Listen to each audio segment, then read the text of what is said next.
Vamos a seguir hablando de las dinámicas planetarias en este video. Habíamos visto, ¿no?, esto de los circuitos, cómo se pueden llevar dos o más planetas sin necesariamente tener que meternos en los aspectos astrológicos, ¿no? Simplemente viendo cómo pueden interactuar dos o tres factores de nuestra carta, ya sea que estén en aspecto o no. Habíamos visto 6 dinámicas diferentes en el video anterior. En este vamos a continuar. No habíamos tenido tiempo en el video pasado para ver todo. Vamos a ver 6 más, idealmente.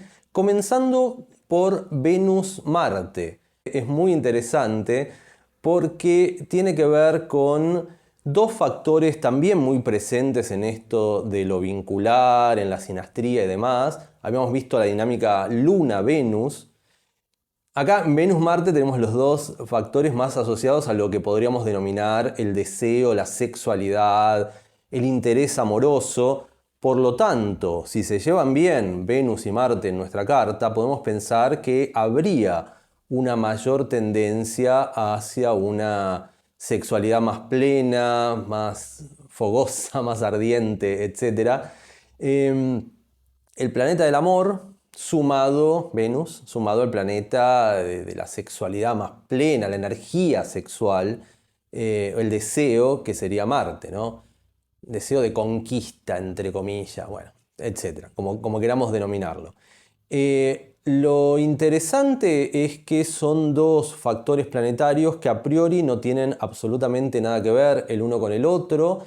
Uno siendo un planeta más ligado a la paz, digamos, Venus, a la armonía, a la interacción armoniosa entre las personas, y el otro Marte siendo un planeta que se suele asociar más bien a la confrontatividad, a esto de la lucha por la supervivencia, ¿no?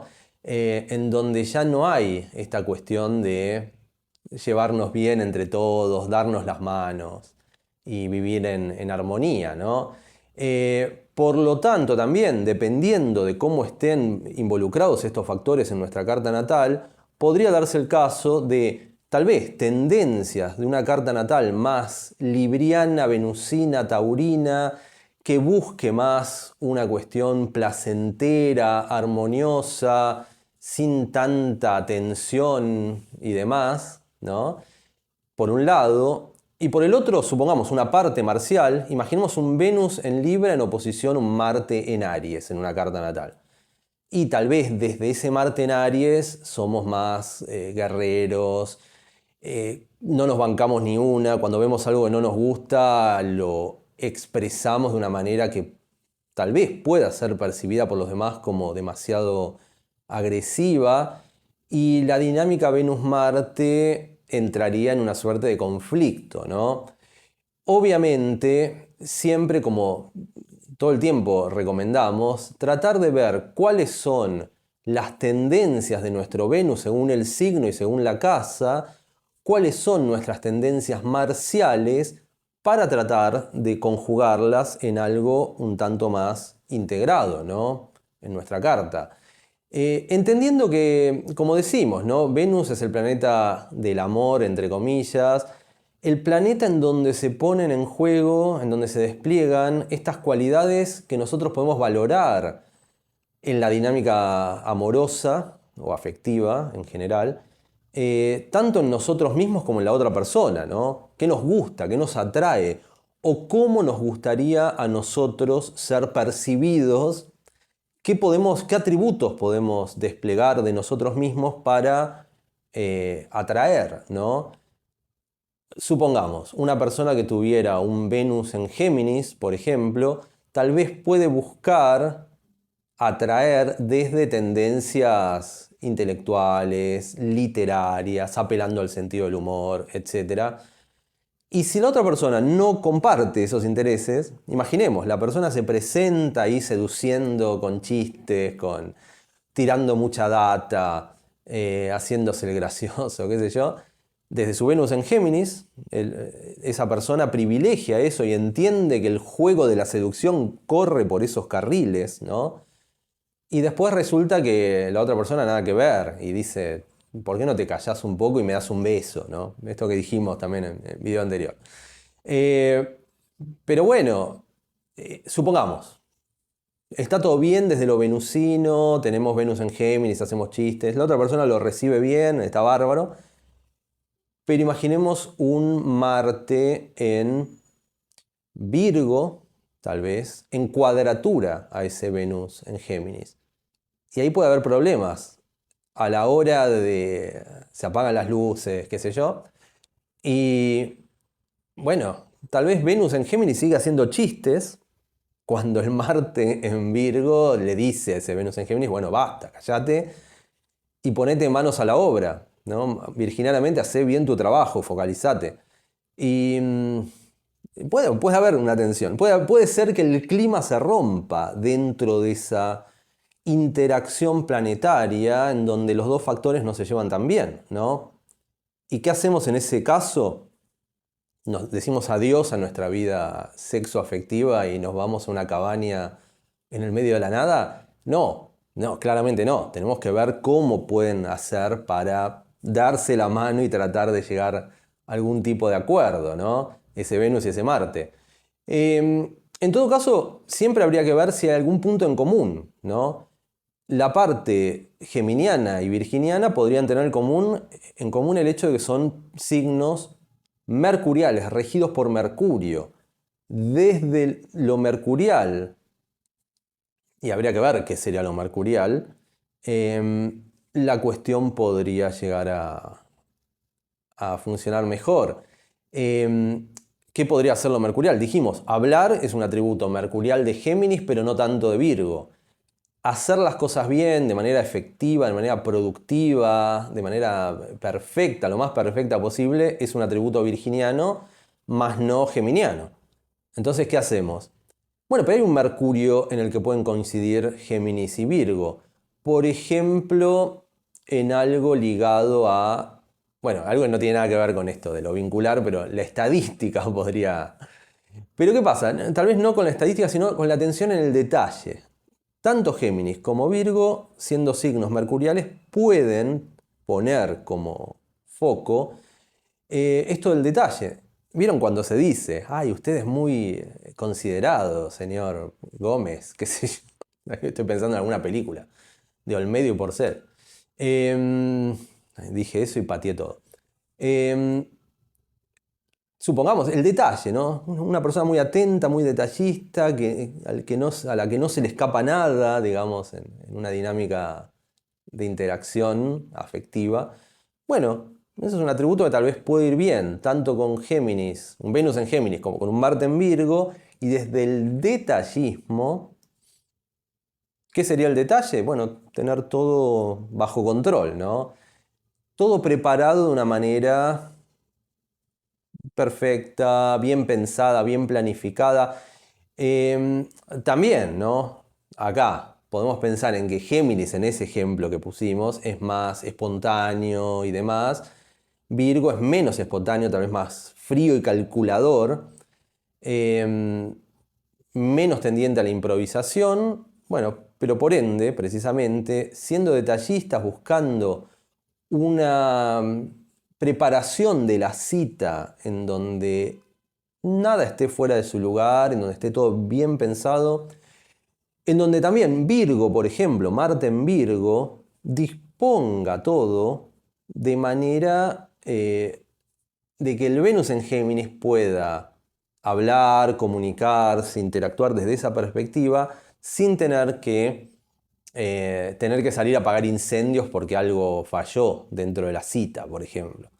Es interesante, ¿no? La interacción entre nuestra parte amable, digamos, tendiente a la conexión armónica con un otro y la parte más bien agresiva. De hecho, también, ¿no? Es como que en una dinámica sexual y se ponen en juego ambas cosas, ¿no? No podemos ser totalmente agresivos en el sentido de esto de ser como animales, qué sé yo. Podemos, si es que está consensuado, obviamente, se puede, pero siempre está la otra parte, siempre está Venus ahí involucrado en donde, bueno, teneme en cuenta, ¿no? Ahí entra Venus a imponer esa cuestión de considerar a la otra persona y obviamente, ¿no? Marcar una dinámica agradable, en donde haya buena vibra, donde esté todo bien, donde los dos estén bien con lo que está sucediendo, etc. Por eso es interesante ver cómo conjugan Venus y Marte, tratando que se den la mano y tratando de generar las mejores condiciones para que cualquier vincularidad se despliegue de una manera excitante, mente marcial, ¿no? Donde haya energía, donde haya ardor, pasión, lo que sea. Y por otro lado, pero también con un respeto hacia el otro, con una armonía, con un balance, etc. Es ideal, ¿no? Tratar de encontrar ese equilibrio perfecto entre Venus y Marte. Bien, pasamos a Saturno-Neptuno. La dinámica Saturno-Neptuno es también muy interesante. Vamos a ver a Saturno interactuando con varios planetas, porque siempre está esta cuestión de Saturno como la norma, como el status quo, como lo establecido, como la estructura funcionalmente ideal de una sociedad, por ejemplo, aquello que sostiene a una sociedad como un todo. Saturno es el deber ser, ¿no? Es hacer las cosas correctamente y sobre todo una cuestión muy ligada a lo que podríamos denominar la realidad pura, el realismo puro.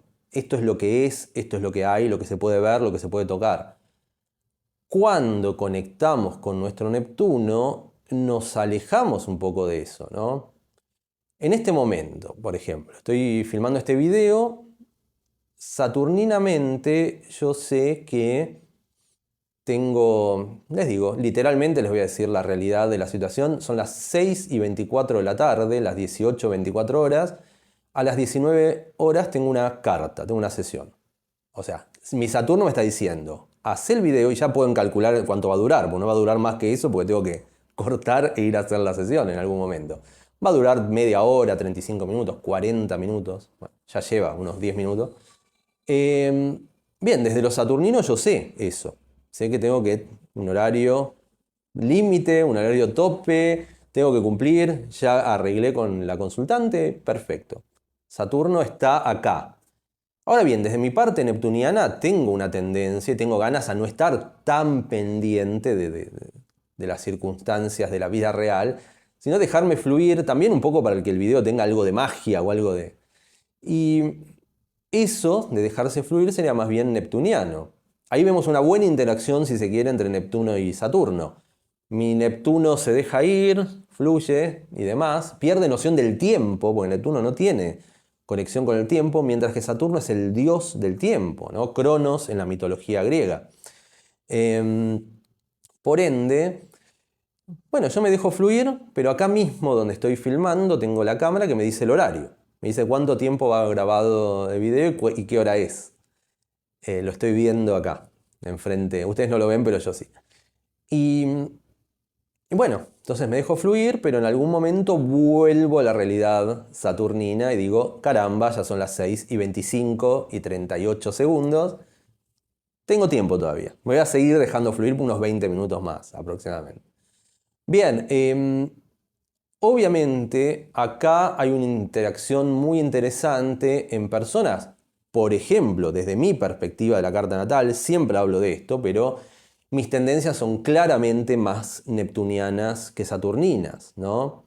Suelo sentirme más cómodo con esto de dejarme fluir, volar, vivir sin horarios. Había una canción, ¿cómo quisiera poder vivir sin agua? No me acuerdo cómo era. Bueno, qué sé yo. Bueno, yo sí, el Neptuno quiere vivir con agua, pero tal vez sin tener que comer, sin tener que vestirse, sin tener que cumplir con horarios laborales, fluir por el cosmos.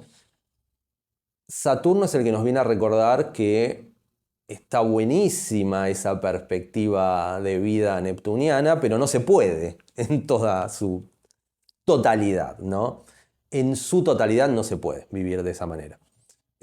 Porque tenemos un cuerpo, porque tenemos obligaciones, tenemos hijos, tenemos trabajo, tenemos sesiones de carta natal con un horario determinado. Bueno, es inevitable, por más neptunizados que estemos, volando por el cosmos, en algún momento Saturno nos saca la onda, digamos, la tira y nos pincha el globo y nos hace bajar. Ahora bien, para que no suceda eso, que es algo que a mí me sucedió en numerosas ocasiones a lo largo de mi vida, ocasiones en donde era joven y neptunizado al extremo, entonces ahí sí. Esa es la paradoja, ¿no? Nosotros queremos volar y mientras más nos inclinemos para el lado neptuniano, más lo vamos fortaleciendo a Saturno y en algún momento Saturno se nos va a aparecer y nos va a pinchar el globo y nos va a bajar de vuelta a la Tierra. ¿Por qué es así? Porque estar vivos implica contemplar tanto lo neptuniano como lo saturnino, las dos cosas. No podemos ser puramente neptunianos y listo, y ya está. Podríamos, por ejemplo, pero acá entra Saturno también, supongamos, nacimos de una familia multimillonaria y nuestros padres nos dan a heredar 10 billones de dólares, con B larga. Bueno, convengamos que de esa manera no tenemos que trabajar para vivir. Y no teniendo que trabajar para vivir, y es más fácil tal vez dejarnos fluir. Decir, bueno, me levanto todos los días a las 4 de la tarde, salgo, voy de acá para allá, qué sé yo, fluyo, voy a donde me lleve el viento, etc. Claro que a casi nadie le pasa eso, punto uno. Y punto dos, igualmente Saturno va a venir, porque lo que suele pasar desde esas perspectivas es que neptunianamente nos colgamos, hacemos cualquiera, consumimos algún tipo de sustancia y en algún momento si nos excedemos, algo que también marcamos respecto a la dinámica Júpiter-Saturno, pero si hay un exceso, viene Saturno.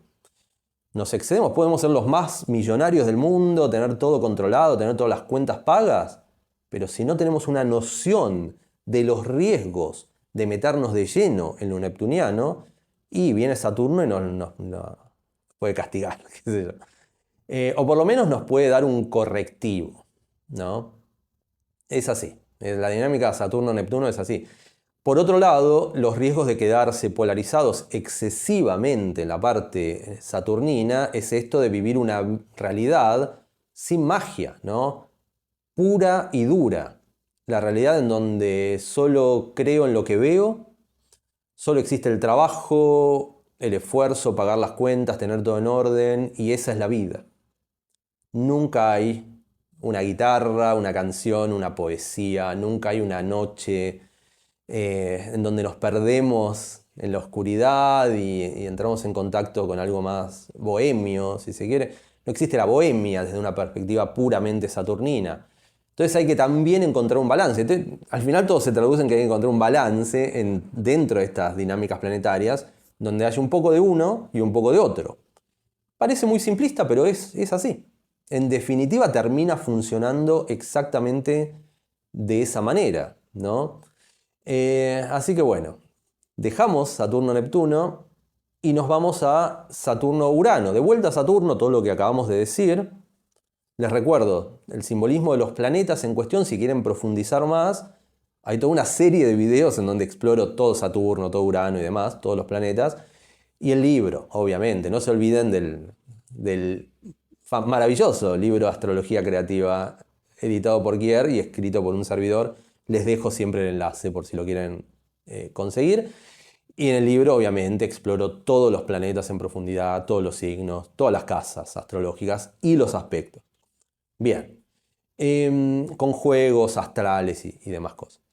Entonces en Saturno tenemos lo mismo, que ya dijimos, vamos a ver también Sol-Saturno más adelante. En este caso, Urano ya no es esta cuestión neptuniana de dejarnos fluir por el cosmos y demás.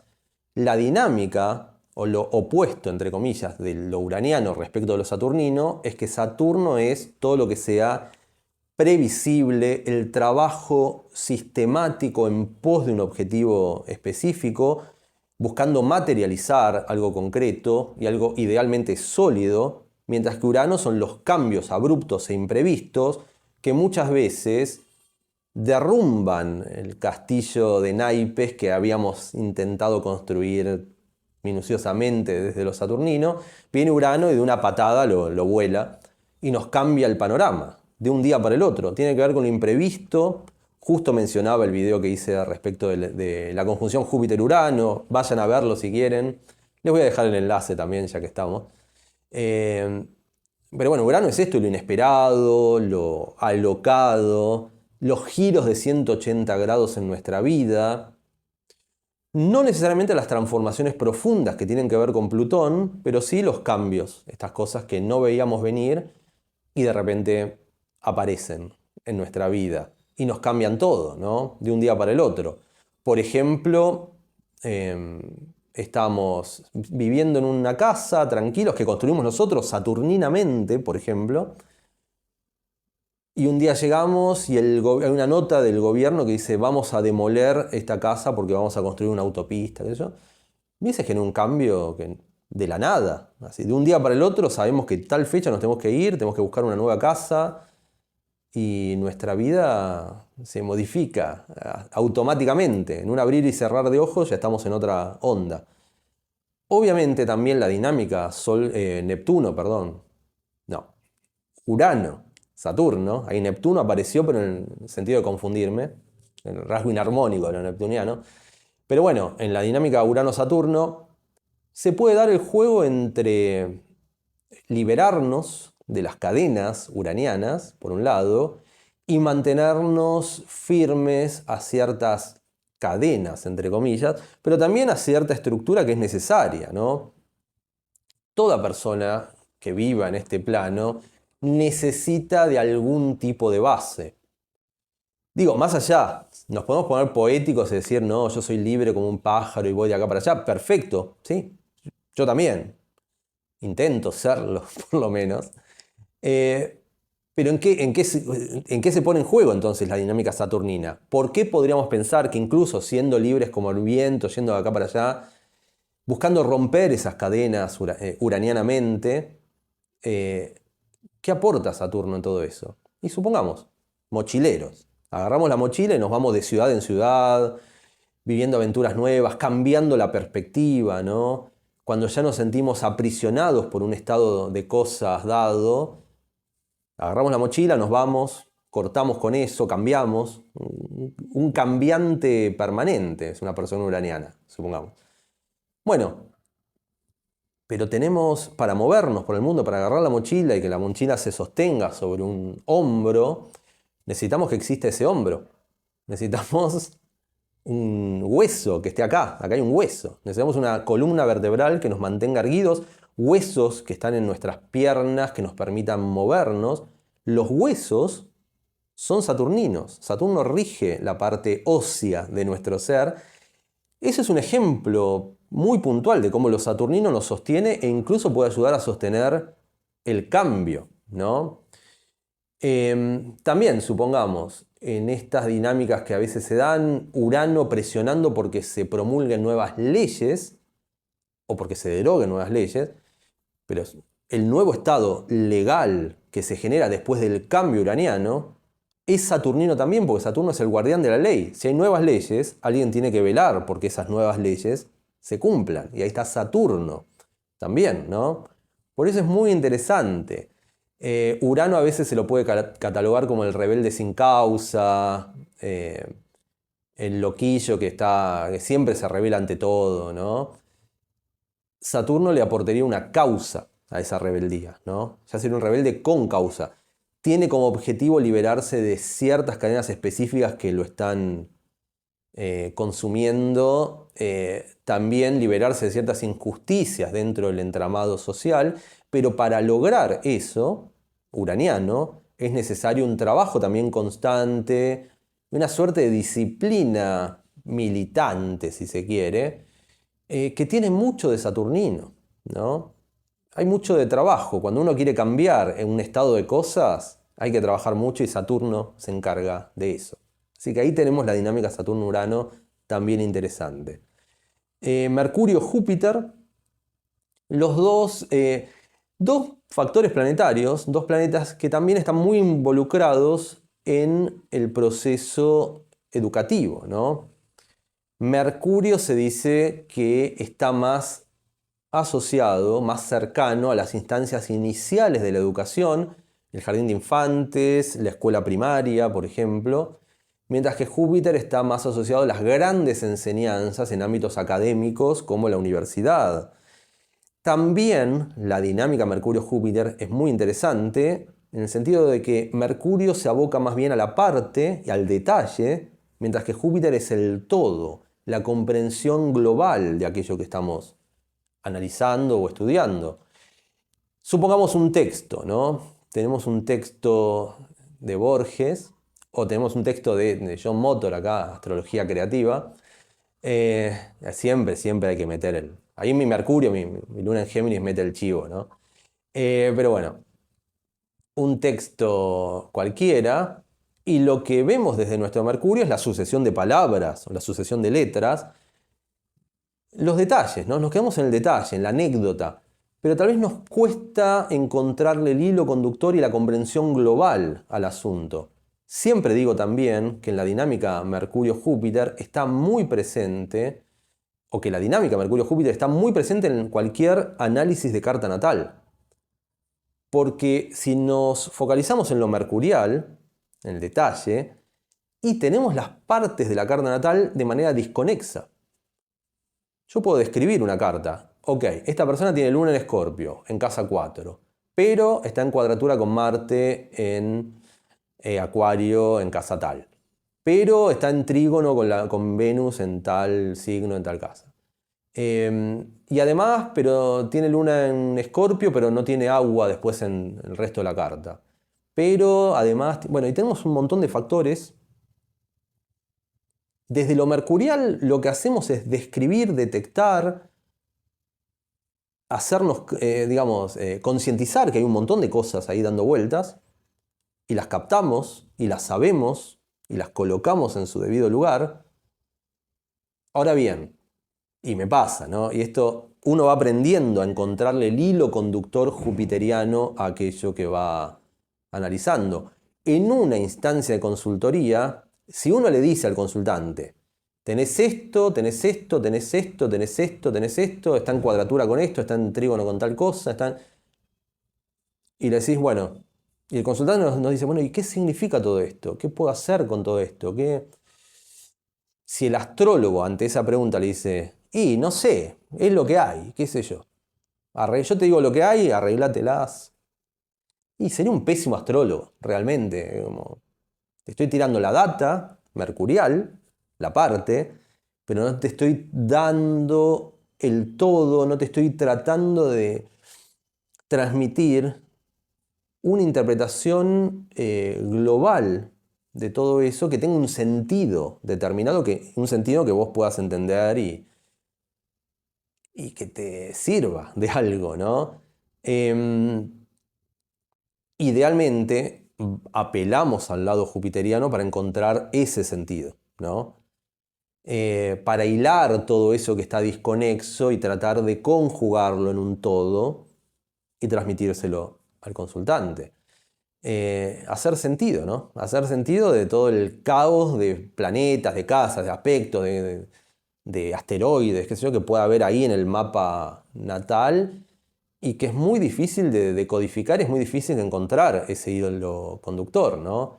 De la misma manera, en un libro o en una película, no nos podemos quedar con el detalle. Imagínense si yo les contara el argumento de la película El Padrino de Francis Ford Coppola y les dijera, no, hay uno que tiene un bigotito que se llama Vito y que creo que es de la mafia. Después hay uno que, no sé, hay un paquete, le dan un pescado y después hay uno que se va a Sicilia y hay unas montañas en Sicilia y, los cielos están lindos, son de color... pero después no sé, porque hay una escena en donde hay como unos maizales altos. ¿De qué se trata la película? ¿Qué es esto que me estás contando? Hay gente que conozco, tengo algunos amigos que tienen el vicio de contar las películas así. Y uno no tiene ni idea. Uy, ¿viste? Hay una escena en donde hay un tipo con una granada y... Bueno, pero ¿de qué se trata la película? Bueno, no sé, si te quedás en el detalle mercurial y no le encontrás el hilo conductor jupiteriano, todo eso, las películas no se tratan de nada. Son una sucesión de imágenes y uno se queda ahí mirando las imágenes y nada más. Ver El Padrino y decir, bueno, se trata de la historia de Vito Corleone, que vino desde Italia y demás, ¿no? Ya sabemos, no les voy a contar la película. Pero ahí tratamos de encontrarle ese hilo desde una perspectiva jupiteriana. Así que esta dinámica Mercurio-Júpiter también es fundamental. Ya son las 6:42, les digo, falta poco. Ya me tengo que ir a preparar para la sesión. Pero obviamente, ya cerrando con Júpiter-Mercurio, está buenísimo esto de la concepción holística que puede venir desde lo jupiteriano, pero no nos tenemos que olvidar de Mercurio, porque no se puede construir esa visión holística sin antes, previamente, haber pasado por el proceso mercurial, ¿no? Lo que se dice, uno no puede entender un texto sin antes haber aprendido a leer. Aprender a leer es un proceso mercurial. Y uno no puede aprender a leer sin antes haber conocido todas las palabras que corresponden a ese vocabulario. Y eso es un proceso mercurial también. Cuando vamos a la escuela primaria y nos dicen, bueno, nos ponen la palabra perro y al lado nos ponen el dibujito de un perro. La palabra árbol y al lado... Y uno dice, ay, pero eso es muy pobre intelectualmente, literariamente. Bueno, pero es un proceso de aprendizaje. Es imprescindible, ¿no? Si uno no pasa por ese proceso previo, después nunca va a poder leer la Divina Comedia o Astrología Creativa y no lo van a entender si antes no fueron a la escuela y aprendieron esas palabras. Ese es el proceso mercurial y de ahí se pasa al proceso jupiteriano de comprensión global de todo eso. Los dos planetas son imprescindibles, como todos, ¿no? Bien, nos quedan dos dinámicas y 10 minutos o 7 minutos para completarlas. Vamos a ser breves. Sol-Saturno y Luna-Mercurio. Empezamos con Sol-Saturno. De vuelta a Saturno, nuestro viejo amigo. Acá nuevamente está la dinámica entre el yo debo saturnino y el yo quiero solar, ¿no? Recordemos, hay algunos, el quiero a veces es conflictivo porque algunos dicen el deseo es más Marte. Bueno, no vayamos ahí. Vamos a esto, ¿no? El Sol se dice que es nuestra voluntad consciente, que es el capitán de barco, ya lo vimos en el video anterior cuando hablamos de la dinámica Sol-Luna. Por lo tanto, imaginemos una vida puramente solar. Imaginemos también personalidades más tendientes a lo solar y más tendientes a lo saturnino. Yo soy más tendiente a lo solar. A mí me gusta moverme en mi vida en base a, principalmente, mi voluntad consciente. Puedo ser un tanto caprichoso al respecto, pero si fuera por mí, mi vida sería una sucesión de cosas que me gustan hacer, que quiero hacer, con las que estoy totalmente consustanciado, ¿no? Por ejemplo, ahora, filmar este video, lo quiero hacer, lo hago. Después hacer la carta también lo quiero hacer, por más que sea una obligación laboral, pero me encanta, la verdad me encanta, por eso me dedico a la astrología, ¿no? También me dedico a la astrología porque es algo que me gusta. Yo jamás podría dedicarme a algo que no me gusta, pero solamente porque es rentable. Olvídense. No podría trabajar en un banco. Aunque me digan, vas a ganar, o siendo contador, que yo, me dicen, vas a ganar, qué sé yo, $10.000 por mes. Si no me gusta, no lo voy a hacer. No hay manera, porque soy muy solar y esto de hágase mi voluntad es lo que está primero en la lista. Para bien o para mal, esto también en algún momento de mi vida me pudo haber hecho como una especie de niño caprichoso, insoportable realmente, y ahí vino Saturno, acá viene Saturno a aportar, esto del deber ser, las responsabilidades, que muchas veces no tienen que ver exactamente con hacer lo que uno se le canta, ¿no? Pero hay que cumplirlas y es imprescindible, no podemos ser ciudadanos coherentes en este mundo si es que en algún momento no cumplimos con ciertas normas que tienen que ver con el bien general, ¿no? El bien social, el bien comunitario. Cumplir con las leyes, por ejemplo, algo fundamental. Me guste o no, cumplir con responsabilidades. Tenemos un hijo, ¿no?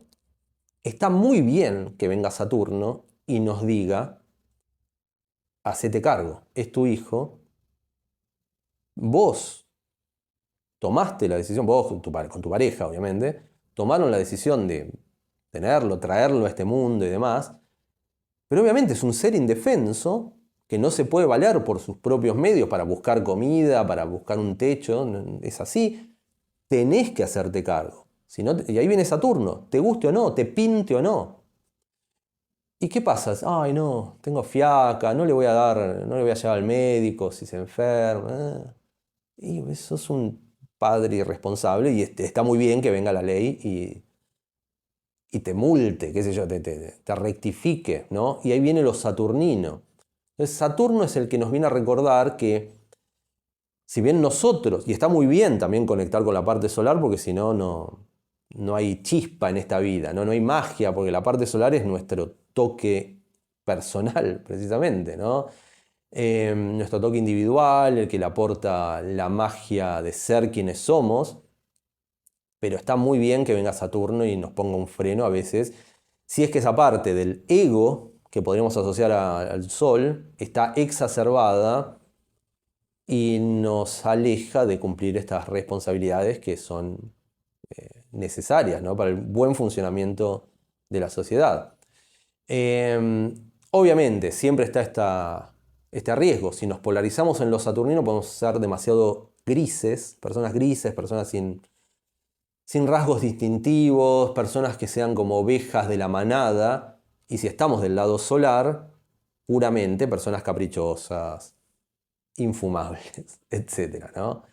Tenemos que encontrar un equilibrio como todos los planetas. Y cerramos este video ahora sí, y ya me pongo a preparar la clase, con la dinámica Luna-Mercurio, que podríamos decir la dinámica entre emoción, la Luna, y razón, Mercurio. La mente, Mercurio se ocupa de toda esta parte, y la conexión con nuestras emociones, con nuestros sentimientos, con la empatía, con la necesidad de proteger al otro, a nuestros seres queridos, ¿no?